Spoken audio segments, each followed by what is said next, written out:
Hello students, स्वागत है आप सब लोगों का ज्ञानदूत 2.0 में। आज मैं doctor Arun Goyal, assistant professor government college Rajgarh Alwar से केमिस्ट्री का एक टॉपिक गैसीय अवस्था, जिसको अपन गैसेस स्टेट कहते हैं, उसका एक बहुत ही इंपॉर्टेंट टॉपिक है जिसको हम काइनेटिक गैस इक्वेशन कहते हैं। It's a very important topic जिसको हिंदी में अपन गैसों की अणुगतिक समीकरण के नाम से भी जानते हैं। किसके नाम से जानते हैं? गैसों की अणुगतिक समीकरण के नाम से भी। ये इतना इंपॉर्टेंट टॉपिक है कि जब हम इसको बुक्स में से पढ़ते हैं तो बहुत सारी चीजें ऐसी हैं जो हमें क्लियर नहीं हो पाती हैं। तो आज मैं आपको कोशिश करूंगा कि आपको समझ आए अच्छे से और आप इस पे पूरा फोकस रखेंगे, है ना। तो ज्यादा टाइम वेस्ट ना करते हुए हम सीधा टॉपिक की ओर चलते हैं। तो सबसे पहले हम बात करते हैं पोस्टुलेट्स।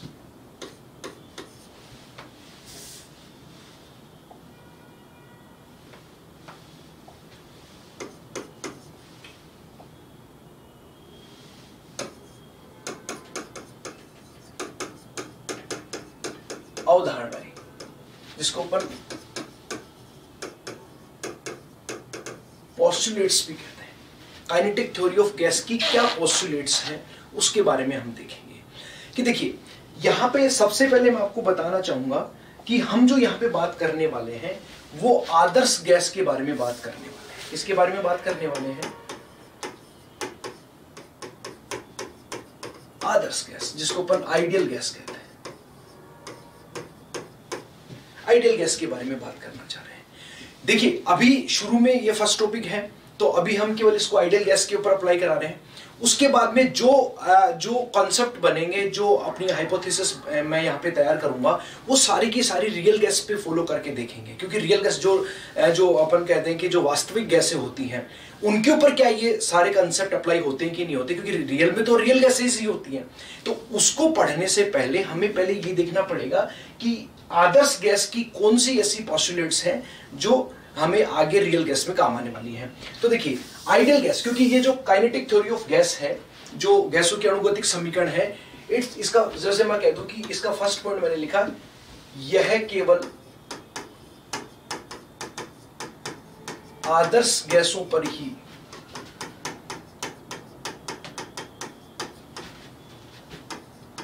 लागू होती है।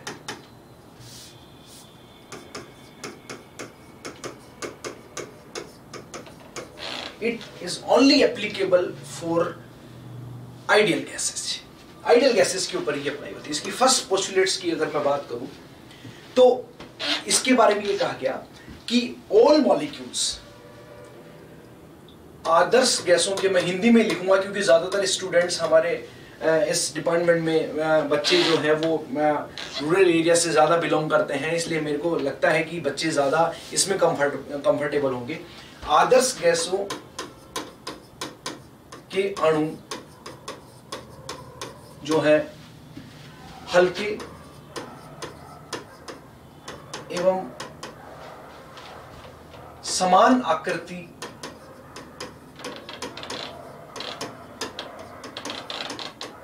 के होते हैं।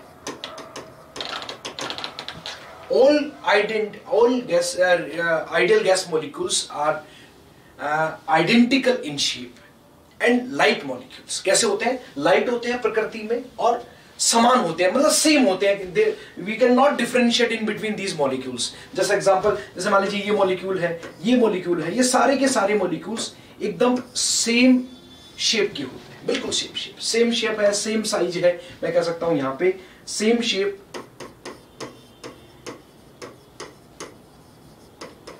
And same size, same shape and same size. और लाइट का मतलब एकदम हल्के होते हैं। ध्यान दीजिएगा, मैं अभी इसको देखो, जो सिंपल चीजें हैं। दूसरी अगर मैं कहूं कि इन अणुओं पर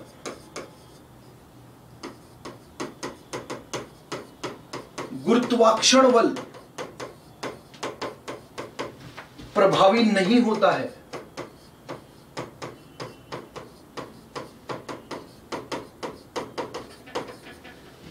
इनके ऊपर कोई ग्रेविटेशनल फोर्स अप्लाई नहीं होता है। क्यों? ये इसकी हाइपोथेसिस है, ध्यान रखना। और इसका कारण भी ये है कि ये बहुत हल्के होते हैं। मैं एक एग्जांपल से आप लोगों को ये बता सकता हूं कि जैसे मान लीजिए ये एक पेन है।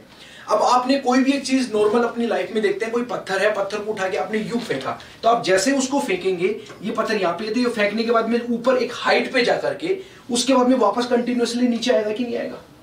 किसी भी पत्थर को आप अगर फेंकेंगे ऊपर की तरफ तो फेंकने के बाद वापस नीचे आएगा। क्यों? क्योंकि उसके ऊपर ग्रेविटेशनल फोर्स अप्लाई हो रहा है, ग्रेविटेशनल फोर्स लग रहा है उसके ऊपर, गुरुत्वाकर्षण बल लग रहा है। लेकिन अगर मैं कहूं कि एक कोई भी एक मैं कह दूं कि फेदर है, जो एक छोटा सा पंख है, एकदम हल्का है, अगर आप उसको फेंकेंगे तो वो बिल्कुल कई देर तक स्ट्रेट लाइन में मोशन करेगा। मतलब कहने का क्या है कि जो आदर्श गैस के अणु हैं वो इतने हल्के होते हैं प्रकृति में, इतने हल्के लाइट इन नेचर होते हैं कि वो एक स्ट्रेट डायरेक्शन में, एक रेंडमली तो गति करते ही करते हैं लेकिन स्ट्रेट डायरेक्शन, जैसे आपने देखा होगा कभी झाड़ू निकालते हैं तो जो मिट्टी के कण जो होते हैं वो बिल्कुल स्ट्रेट या मैं कह दूं रैंडम जिगजैग मोशन में गति करते रहते हैं। जबकि एक हैवी पत्थर होगा, उसको आप ऊपर फेंकेंगे तो चूंकि उसके ऊपर गुरुत्वाकर्षण बल लग रहा है इसलिए वो नीचे की तरफ आएगा। लेकिन मैंने क्या कहा कि आदर्श गैस के जो अणु हैं वो हल्के होते हैं, इसलिए मैं उनकी जो गति है, मैं क्या कह सकता हूं कि इनके अणु लगभग सीधी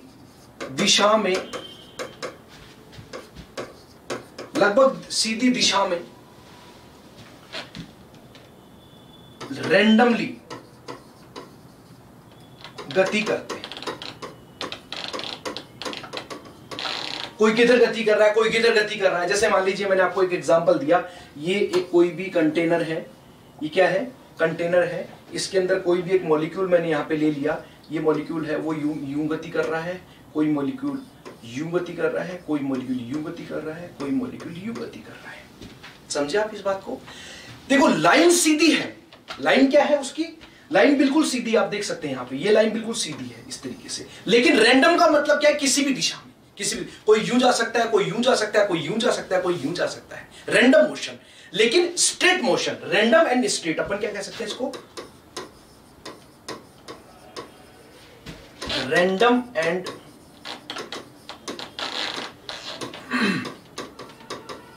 straight motion because of there is a negligible gravitational force.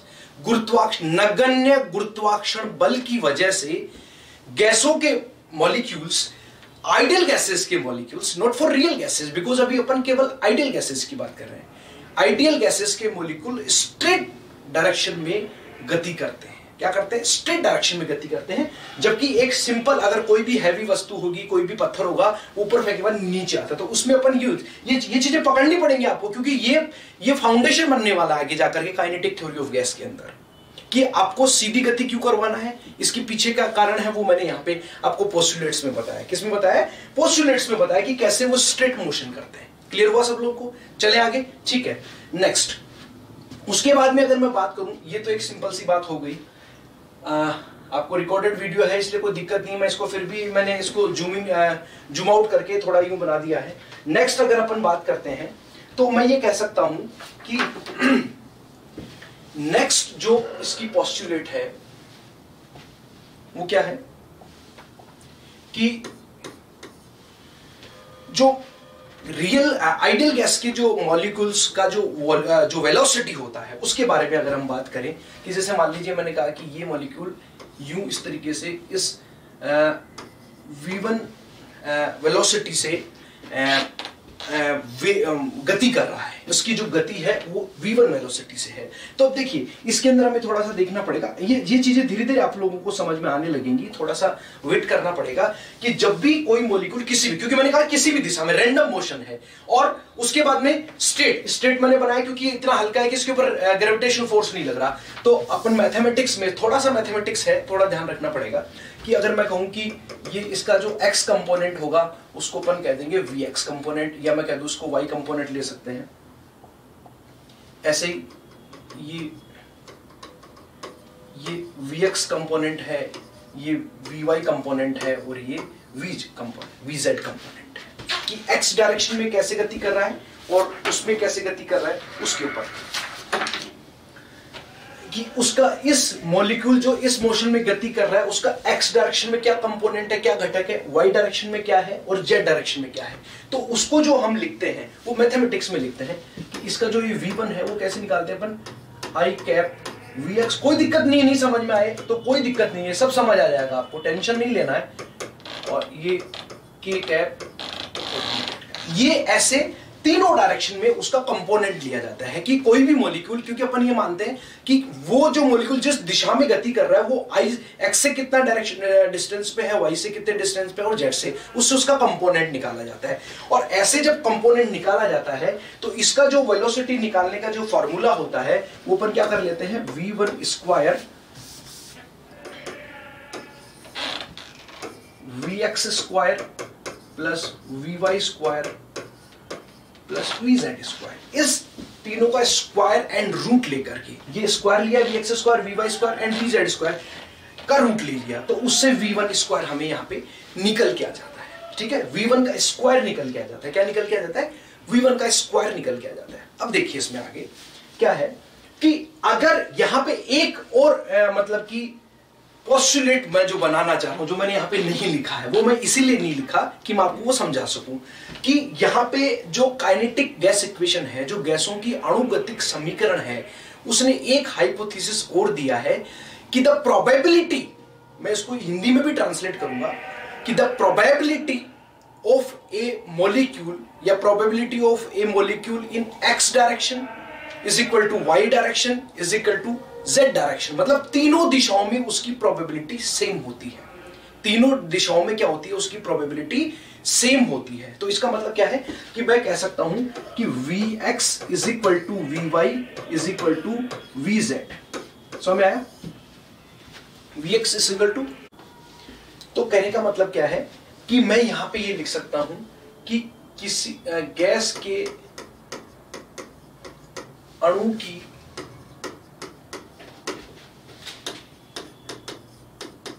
प्रत्येक दिशा में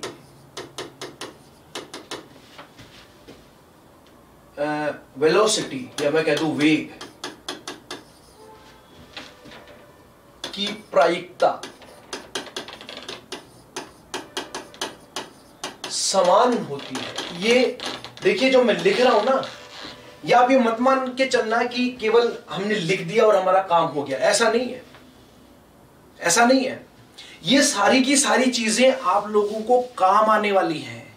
जब मैं इसका समीकरण डेराइव करूंगा वहां पे एक एक चीज आप लोगों को काम आएगी। ये ऐसा नहीं है कि मैंने लिखवा दिया, आपने रट लिया और आपका काम हो गया, नहीं, आपको समझ में आएगी, हर चीज आपको पता रहेगी कि हाँ सर ने हमें वो चीज वहां पे बताई थी। कैसे, देखिए समझिए। तो उसने ये कहा, क्योंकि अब देखिए वजन में बिल्कुल हल्के हैं, मॉलिक्यूल किधर भी मूव कर सकता है, किसी भी डायरेक्शन में जा सकता है, स्ट्रेट मोशन में जा रहा है, तो प्रायिकता तो सेम ही है ना, किसी भी डायरेक्शन में जा सकते हैं, इसका मतलब प्रोबेबिलिटी सेम है। तो मैंने vx x डायरेक्शन में उसकी वेलोसिटी वेग, y डायरेक्शन में वेलोसिटी और z में बराबर हो गई। अब मैं बात कर रहा हूं, देखो मेरा आगे का टारगेट क्या है, अब टारगेट समझ लीजिए। टारगेट का मतलब क्या है, मेरा टारगेट क्या है कि मुझे पता है कि एक कंटेनर में, एक पात्र में असंख्य अणु होते हैं, infinite, there is an infinite number of molecules are present in a container. Okay, अब मैं क्या करना चाह रहा हूं, मैं पहले एक मॉलिक्यूल को पकड़ने वाला हूं। ठीक है, मैं क्या करने वाला हूं, एक मॉलिक्यूल को, और एक मॉलिक्यूल को भी मैं सारे डायरेक्शन में नहीं, केवल एक डायरेक्शन में, जैसे सपोज कि मैंने एक्स डायरेक्शन में, समझ लीजिए ये मैं आपको मेरा होमवर्क बता रहा हूं कि हम इस तरीके से आगे बढ़ने वाले हैं कि मैं एक मॉलिक्यूल को पकड़ने वाला हूं, उसकी एक्स दिशा में क्या गति रहने वाली है उसको देखने वाला हूं, और x से फिर मैं y की z की निकालने वाला हूं, जो क्योंकि बराबर है तो मैं उसको 3 से मल्टीप्लाई करके, थ्राइस टाइम करके, 3 टाइम करके तीनों में निकाल लूंगा, तो वो एक मॉलिक्यूल की निकल जाएगी। उसको नंबर ऑफ मॉलिक्यूल से मल्टीप्लाई करने वाला हूं, n से। किससे मल्टीप्लाई करने वाला हूं, n से मल्टीप्लाई करने वाला हूं। तो n से मल्टीप्लाई करने का मतलब जितने भी मॉलिक्यूल उस पात्र में हैं उन सबकी वेलोसिटी निकल जाएगी। मतलब क्या करने वाला हूं, दोबारा समझ लीजिए कि मैं किसी एक मॉलिक्यूल की x दिशा में क्या गति रहने वाली है वो निकालने वाला हूं। चूंकि तीनों दिशाओं में सेम है तो उसका 3 टाइम कर दूंगा तो तीनों दिशाओं में आ जाएगी, वो एक मॉलिक्यूल की गति आ गई। उसको नंबर ऑफ n मॉलिक्यूल से मल्टीप्लाई कर दूंगा तो सारी मॉलिक्यूल्स क्या आ जाएगी। मैं ये मान के चलूं सारी मॉलिक्यूल्स एक जैसी गति करते हैं। क्लियर है, ठीक है। तो मैं यहां पे ये लिख सकता हूं कि यहां पे अगर आप ये लिखना चाहेंगे V1, ये आ गया सॉरी यहां पे ये V1 रूट कर दिया तो V1 है। अगर मैं इसको V1 स्क्वायर ले लूं उसको, तो ये आ गया VX square plus VY square plus VZ square. Okay, अब चूंकि because of KTG according to इस postulates, अकॉर्डिंग टू postulate, जो postulate लिखी ना मैंने कि other probability in all direction is equal, so we can say V1 मैं एक स्क्वायर बराबर इसको VX स्क्वायर, इस VY को भी VX के बराबर मान लूं क्योंकि तीनों बराबर है ना, और VZ को भी VX के बराबर मान लूं, तो मैं लिख सकता हूं 3VX स्क्वायर। तो अपन ये लिख सकते हैं यहां पे कि VX जो है वो कितने के बराबर हो गया, VX square is equal to 1/3 V1 square. ऐसे मैं करके आगे निकालने वाला हूं। ये मेरा केवल एक सेगमेंट आया है, ये केवल मेरा एक सेगमेंट है कि मैं ऐसा कुछ करने वाला हूं कि एक पर्टिकुलर x डायरेक्शन में क्या वेलोसिटी होने वाली है उसके बारे में मैं आपको ये बताने वाला हूं। या मैं कह दूं यहां पे अगर मैं Vx लिखूं तो वो क्या आ जाएगा, V1 अपॉन √3, ऐसे भी लिख सकते हैं इसको। V1 square is equal to 3VX square लिख सकते हैं कि नहीं लिख सकते, क्लियर है। V1 का मतलब एक मॉलिक्यूल के लिए, V1 का मतलब यहां पे एक मॉलिक्यूल के लिए, तो ये अपन लिख सकते हैं, इसकी कोई जरूरत नहीं है, आप ऐसा भी लिख सकते हैं। ये कहने का मतलब क्या है कि x डायरेक्शन में क्या वेलोसिटी होने वाली है उसके बारे में मैंने आप लोगों को बताया। समझ लीजिए दोबारा से क्या मीनिंग है कि मैं ये कह रहा हूं कि कोई भी मॉलिक्यूल किसी भी डायरेक्शन में मोशन करेगा तो उसकी x डायरेक्शन कितना क्या कंपोनेंट होगा, y में क्या होगा, z में क्या होगा, वो मैंने इस मैथमेटिक्स से लिख दिया। अब जब अपन इसको स्क्वायर एंड रूट में लिखते हैं तो V1 बराबर VX square plus V square plus VZ square, and there is equal probability in all direction, so we can say Vx is equal to Vy plus is equal to Vz। अब मैंने इसको जब इसको square किया तो ये root हट जाएगा, तो Vx square plus V square Vy square plus Vz square. अब मैंने क्या किया कि सबको Vx के बराबर मान लूंगा तो 3Vx स्क्वायर हो जाएगा। यही तो प्रोबेबिलिटी थी। क्लियर हुआ सब लोगों को, समझ आया? ये अभी अगर नहीं समझ में आया तो भी कोई दिक्कत नहीं है, क्योंकि अभी हम इसको इंप्लीमेंट करेंगे इक्वेशन के अंदर तो और क्लियर हो जाएगा ये वाली चीज। क्लियर है, ठीक है। तो अगर हम देखें तो इसको इस तरीके से लिख सकते हैं, ठीक है। अब देखिए नेक्स्ट इसकी जो पोस्टुलेट है बहुत ही इंपॉर्टेंट है। The pressure, very very important, the pressure, या मैं इसको हिंदी में लिखूं कि गैस किसी भी आदर्श गैस का दाब उसके अणुओं के द्वारा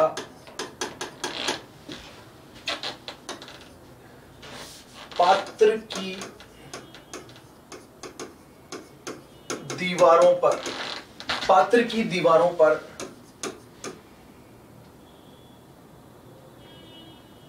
की गई टक्करों की संख्या के समानुपाती होता है। The pressure of the gas, the pressure of an ideal gas is directly proportional to the number of collision which is implied at the wall of container। मतलब सीधा सीधा मैं कह सकता हूं कि the pressure जो है, pressure is directly proportional to the number of collision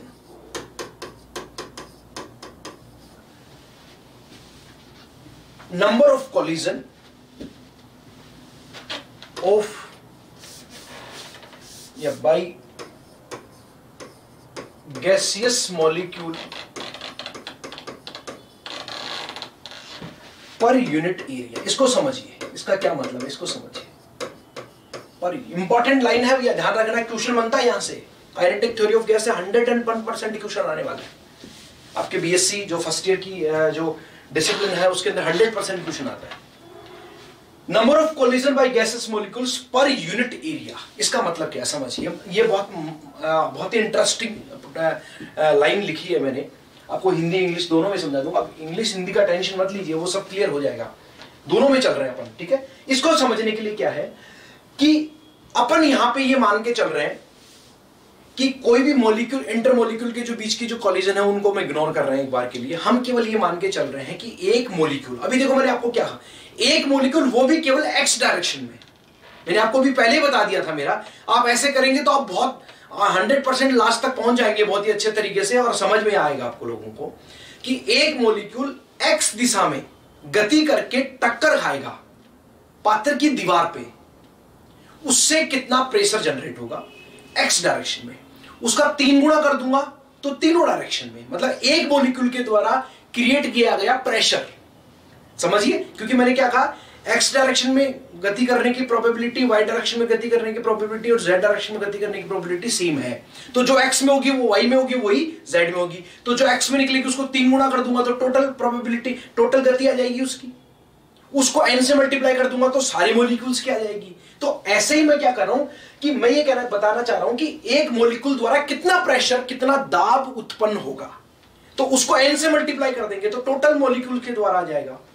और एक मॉलिक्यूल के द्वारा x दिशा में कितना होगा वो मुझे निकालना है केवल। उसको 3 से मल्टीप्लाई कर दूंगा तो तीनों दिशाओं में, और उसको n से मल्टीप्लाई कर दूंगा तो सारे गैस के अणुओं के द्वारा आ जाएगा।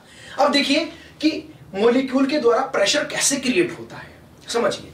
प्रेशर का मतलब क्या होता है कि जब भी कोई मॉलिक्यूल गति करता है तो वो जहां पे जाकर के टकराएगा वहां पे फोर्स क्रिएट होगा, बल क्रिएट होगा। और ध्यान रखना, जो प्रेशर होता है, जो दाब होता है, वो क्या होता है, दाब। दाब क्या होता है, जिसको अपन कहते हैं, दाब जो होता है वो डायरेक्टली प्रोपोर्शनल होता है बल के। ये तो सब लोगों को पता होगा। दाब इज डायरेक्टली प्रोपोर्शनल टू बल, मतलब pressure is directly proportional to force divided by, और एग्जैक्ट लिखूं तो P is equal to force बटे एरिया, फोर्स बटे एरिया, ये प्रेशर है, बल जिसको कहते हैं। तो एक मॉलिक्यूल जब दीवार से टकराएगा, समझिए जैसे ये दीवार है, इस दीवार पे जाके टकराएगा तो टक्कर खाएगा, तो चूंकि दीवार है तो इसका मतलब आगे नहीं जा सकता, तो यहां पे जाते उसके ऊपर फोर्स लग रहा है जो इसको आगे जाने से रोक रहा है, उस गैस के अणु को आगे जाने से रोक रहा है। मतलब यहां पे फोर्स क्रिएट हुआ कि नहीं हुआ। अरे भाई इसको ऐसे समझ लीजिए आप कि ये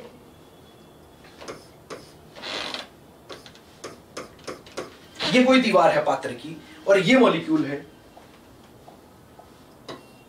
ये यूं गति कर रहा है सीधा स्ट्रेट माने क्या होता है, स्ट्रेट डायरेक्शन में करता है क्योंकि ग्रेविटेशनल फोर्स 0 होता है। रैंडम मोशन है, सीधी दिशा में गति करेगा। यहां पे जाके टक्कर खाया इसने, तो अब ये सीधा जाता ना, लेकिन इस दीवार ने रोक लिया, मतलब यहां पे क्या क्रिएट हुआ, फोर्स क्रिएट हुआ, बल लगा ना। अरे मैं सीधा जा रहा हूं, मेरे को कोई यूं सामने कुछ आ जाएगा तो मैं रुकूंगा ना अपने आप ही, तो एक फोर्स लगा ना मेरे ऊपर, कहने का मतलब। तो ये जो फोर्स होता है वो, तो यहां पे क्या लग के आएगा, यहां पे एक फोर्स लग के आएगा जिसको अपन प्रेजेंट करेंगे F से। और चूंकि ये जो दीवार है, या मैं कह दूं ये जो है इसका ये जो पार्ट है, इसका एरिया, इसका क्षेत्रफल, उन दोनों से क्या निकल के आ जाएगा, इस मॉलिक्यूल के द्वारा इस दीवार पे लगाया गया दाब, इसको क्या बोलेंगे अपन, इस मॉलिक्यूल के द्वारा इस दीवार पे लगाया गया दाब, that is called pressure, which is force divided by area. समझ में आया? ये देखो अपने कंसेप्ट भी क्लियर हो रहे हैं इससे कि व्हाट इज अ प्रेशर, कि कैसे मैं कह सकता हूं कि प्रेशर उस गैस के अणुओं के द्वारा पात्र की दीवारों पे की गई टक्करों की संख्या के समानुपाती होता है। भाई एक मॉलिक्यूल जितनी एक टक्कर करेगा तो फोर्स क्रिएट होगा, फोर्स डिवाइडेड बाय उस दीवार का आयतन प्रेशर है। कितने मॉलिक्यूल्स टक्कर खाएंगे उतना ज्यादा फोर्स क्रिएट होगा, जितना ज्यादा फोर्स क्रिएट होगा उतना ही ज्यादा दाब क्रिएट होगा कि नहीं होगा। So the pressure is directly proportional to the force which is created by the any molecules of a gas. Clear हुआ? और उसका आयतन, उसका क्षेत्रफल, समझ आएगी नहीं आए? तो ये एक प्रेशर का फॉर्मूला हो गया। तो नंबर ऑफ कोलिजन मतलब गैस के मॉलिक्यूल के द्वारा की गई टक्करें पात्र की दीवारों पर एक टक्कर फोर्स क्रिएट करेगी, ऐसे बहुत सारी टक्करें होंगी तो ज्यादा फोर्स क्रिएट करेंगी। समझ में आ रही है यार? अब बात आती है फोर्स पे, ये बल कैसे निकालूं, ये बल कैसे निकालूं? अब बल क्या होता है वो देख लीजिए आप, थोड़ा आगे चलते हैं। समझ में आ रहा है सब लोगों को? तो ये बल क्या है इसको भी देख लेंगे, कोई दिक्कत नहीं है, समझ आएगा। ये जो बल होता है जिसको मैं फोर्स कह रहा हूं, फोर्स, ये होता है संवेग में परिवर्तन, या मैं कह दूं संवेग में परिवर्तन बटे परिवर्तन में लगा समय। समझिए भैया, फिजिक्स भी क्लियर हो जाएगी आपको। परिवर्तन में लगा समय, या उतना तो हम फिजिक्स पढ़ ही लेंगे जितना हमें चाहिए।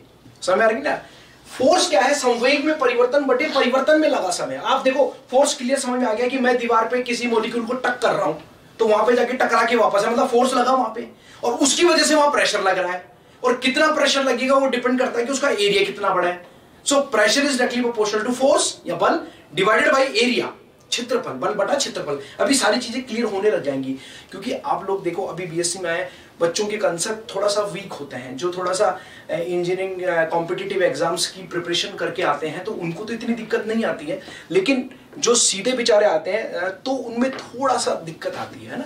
तो अपन ये कह सकते हैं कि धीरे धीरे हम पढ़ेंगे तो आपको क्लियर होगा, क्योंकि मैं ये वाली बात एक बार नहीं 1000 बार रिपीट करने वाला आगे आने वाले लेक्चर्स में, ठीक है। तो संवेग में परिवर्तन बटे परिवर्तन में लगा समय। अब संवेग क्या होता है ये भी हम देखेंगे, उसमें टाइम क्या होता है वो भी देखेंगे, ये क्लियर हुआ। लेकिन मैंने इसको इतना बेहतरीन तरीके से पिरोया है कि आप लोगों को ये क्लियर होना चाहिए कि ये चीजें भी मैं करवाता जाऊं और साथ में हमारी पोस्टुलेट्स भी कंटिन्यूअसली चलती रहे। नहीं तो पता लगा कि सर ने पढ़ाया उसमें टॉपिक तो कवर हुआ ही नहीं, तो टॉपिक भी मैंने उसी तरीके से डिजाइन किया है। क्लियर है?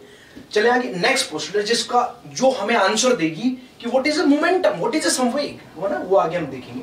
तो देखिए नेक्स्ट, इसकी नेक्स्ट पोस्टुलेट्स ये कहती है क्या कि कोलिजन्स गैसीय अणुओं की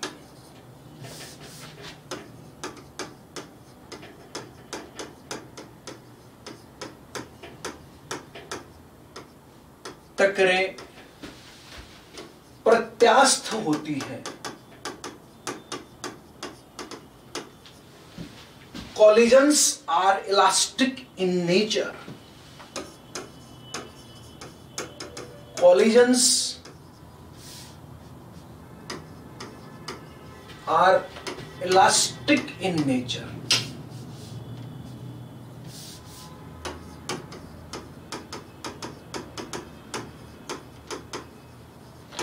Collisions are elastic in nature. क्या मतलब है इसका? कि ये केवल रियल गैस के मॉलिक्यूल पे अप्लाई नहीं होगा, ये केवल अपन मान के चल रहे हैं आइडियल गैसेस के लिए। देखो ध्यान देना, ये जो काइनेटिक गैस इक्वेशन है ये केवल और केवल आइडियल गैसेस के लिए अप्लाई होती है। क्लियर है? तो देखिए क्या है इलास्टिक का मतलब, क्या होता है? देयर इज नो लॉस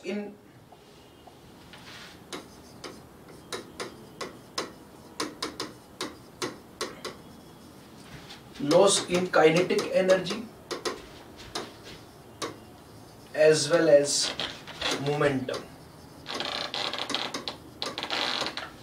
कि जब कोई गैसीय अणु, किसी आदर्श गैस का अणु जब किसी दीवार पर टक्कर खाएगा तो उसकी काइनेटिक एनर्जी में कोई ह्रास नहीं होगा, कोई लॉस नहीं होगा, ह्रास नहीं होगा।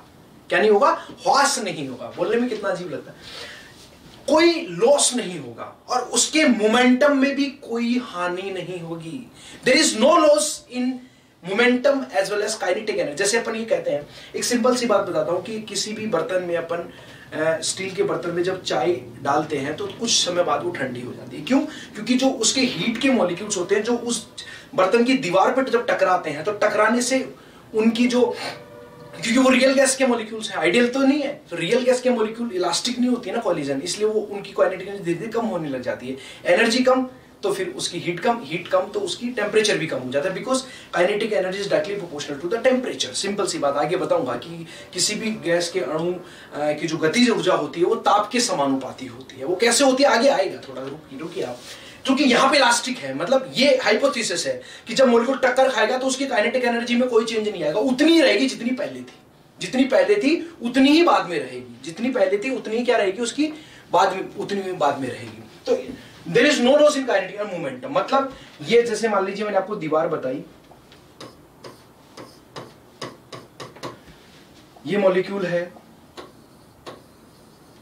ये टकरा करके वापस आया, तो उसकी काइनेटिक एनर्जी जितनी पहले थी उतनी काइनेटिक एनर्जी उसकी बाद में रहेगी। It is elasticity. ये प्रत्यास्थ टक्कर का मतलब ये होता है। क्लियर हुआ? और चेंज इन मोमेंटम का मतलब क्या है कि जैसे मान लीजिए पहले उसकी जो मैं कह दूं कि उसका जो मोमेंटम जितना था उतना ही बाद में रहेगा। देखो कैसे, पहले एम वी, ये अगर ये एक्स डायरेक्शन है, ये कौन सी डायरेक्शन है, एक्स दिशा है, तो ये एम वी एक्स पहले था, तो बाद में सॉरी उल्टा लिख दिया मैंने, पहले एम वी एक्स था तो अब बाद में आया तो minus M V X, minus M V X मतलब क्या? अच्छा आपको कि सर सेम तो नहीं हुआ माइनस, अरे भाई संवेग जो होता है वो एक सदिश राशि है, वेक्टर क्वांटिटी है, वो कौन सी है जी, दिशा, जो दिशा पे निर्भर करती है। तो इस दिशा में अगर एम वी एक्स है तो इस दिशा में माइनस एम वी एक्स होगा, वो तो चलेगा ही चलेगा, सदिश राशि है। लेकिन जितना था उतना ही, मैग्नीट्यूड सेम है दोनों का, परिमाण दोनों का सेम है। तो अगर मैं यहां पे लिखूं कि संवेग में एक टक्कर होने पर ड्यू टू वन कोलिजन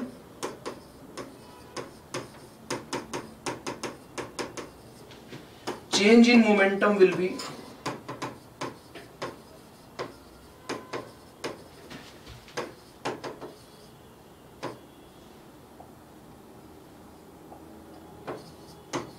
कितना होगा, पहले कितना था, M V X minus M V X, दोनों का चेंज पहले और बाद में, तो माइनस माइनस कैंसिल आउट हो जाएगा, कितना आ जाएगा 2 mvx। याद कीजिए आपने क्या निकाल दिया, एक्स डायरेक्शन में था इसलिए, अरे मोमेंटम रे के संवेग की वैल्यू mv होती कि नहीं होती, एक्स डायरेक्शन में था mvx, m तो मास है उस अणु का और ये माइनस है, तो पहले इतने फिर माइनस ये था ही, ये माइनस, दोनों का डिफरेंस तो देख रहा हूं, चेंज इन मोमेंटम कितना आएगा, माइनस माइनस प्लस 2 mvx। याद कीजिए अपनी पुरानी वाली बातें, संवेग में परिवर्तन बटे परिवर्तन में लगा समय बराबर force, and force is directly proportional to the pressure. मुझे प्रेशर ही तो निकालना है, तो प्रेशर निकालने के लिए फोर्स चाहिए, फोर्स निकालने के लिए संवेग चाहिए जो मैं निकाल चुका हूं 2 mvx, और टाइम और निकाल लूंगा तो मेरा काम हो जाएगा, उससे फोर्स निकल जाएगा, फोर्स निकलते मैं क्या निकाल लूंगा, प्रेशर निकाल लूंगा। चीजें जुड़ रही है ना धीरे धीरे, टाइम भी निकालेंगे, लेकिन उसके लिए टाइम लगेगा, उसके लिए क्या लगेगा, थोड़ा सा टाइम लगेगा, बात करेंगे उसके बारे में। तो ये मैंने यहां से चेंज इन मोमेंटम, ये ड्यू टू इलास्टिसिटी, नहीं तो क्या होता है अगर एक नॉर्मल टक्कर होती है उसके अंदर, तो क्या होता है कि जितना पहले तो उतना बाद में नहीं होगा, क्वांटिटी कम होती है। अरे तभी तो कोई भी गर्म चीजें समय के अनुसार ठंडी हो जाती हैं, अगर उतना ही रहता, थर्मस फ्लास्क में क्या होता है थोड़ी ज्यादा देर तक गर्म रहती है, क्योंकि वहां पे उसकी जो दीवारें होती हैं वो इस तरीके से उनका रिफ्रैक्टिव इंडेक्स चेंज किया जाता है जिससे कि वो उसकी इलास्टिसिटी बढ़ जाती है कॉलिजन्स की, समझ में आया। लेकिन अगर अपन देखो, अब आइडियल तो आइडियल है, आइडियल रियल बिहेवियर में कहां हो पाती है, तो आइडियल बिहेवियर ये कहता है कि इलास्टिक नेचर होती है, तो उसके अकॉर्डिंग जितनी काइनेटिक एनर्जी पहले थी उतनी बाद में, जितना मोमेंटम पहले उतना बाद। यहां पे क्या डायरेक्शन चेंज हुई है तो यहां पे नेगेटिव सिंबल आ गया, ठीक है। आगे के पोस्टुलेट्स नेक्स्ट वीडियो में, है ना, ओके।